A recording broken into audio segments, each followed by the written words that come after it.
Even if you can't even spell sinuplasty, understanding the lessons of the January 5, 2022 indictment of Raleigh, North Carolina ENT Anita Louise Jackson, MD, will make you breathe easier. Dr. Jackson, who operated Greater Carolina Ear, Nose, and Throat, which I'll call GCENT, billed Medicare in excess of $46 million from 2014 through 18 for more than 1,200 balloon sinuplasty procedures on more than 700 patients. The billings resulted in more than $5.4 million in Medicare payments to GCENT. Jackson apparently came onto the government's radar via a program integrity contractor audit because that volume made her the top Medicare paid provider of balloon sinuplasty in the U.S., even though GCENT was located outside of a major metropolitan area. In a superseding indictment made public, a federal grand jury indicted Dr. Jackson for adulterating medical devices, 10 counts of paying illegal remunerations in violation of the federal anti-kickback statute, 3 counts of making false statements relating to healthcare benefits, 2 counts of aggravated identity theft, 3 counts of mail fraud, and 1 conspiracy count. Note that an indictment is a series of allegations only. Dr. Jackson has not been convicted of anything, and the criminal trial process is just beginning.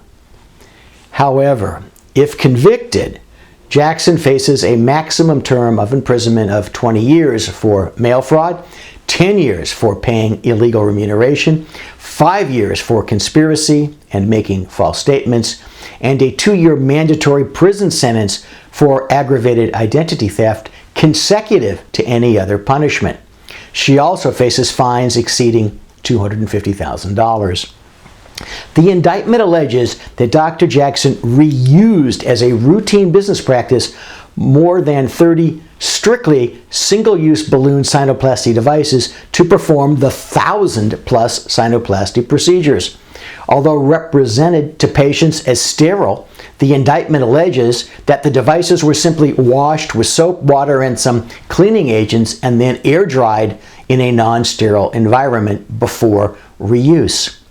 The illegal remuneration charge relates to allegations that Dr. Jackson routinely concealed from her Medicare patients the true amount that they were obligated to pay for the procedures, leading them to believe that they either owed nothing or only a small copayment.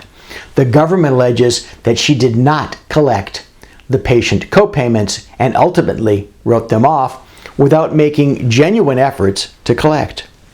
That, according to the indictment, resulted in Medicare paying all or nearly all of the balloon sinuplasty charges for her Medicare patients, when Medicare was in fact obligated to pay only 80% of the charges.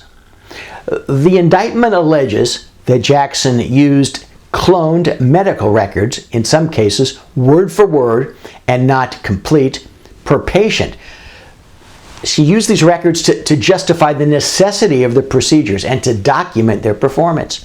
It also alleges that Jackson acquired patient signatures on various forms after the fact and had an on-site staff notary notarize them as of incorrect dates.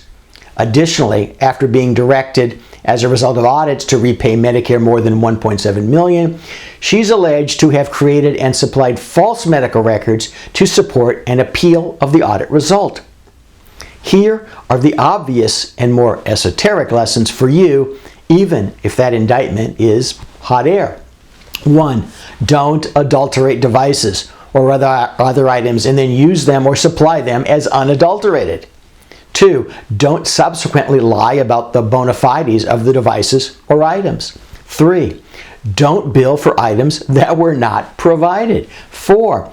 Don't routinely write off Medicare patient balances or even present Medicare patients with false bills that indicate no or a falsely low copay.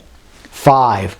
Don't use template or even worse, cloned medical records to support your claims, even if the services were completely, properly, and ethically performed. 6. Don't falsify records and signatures or the date on which they were obtained. 7. Don't lie to federal auditors.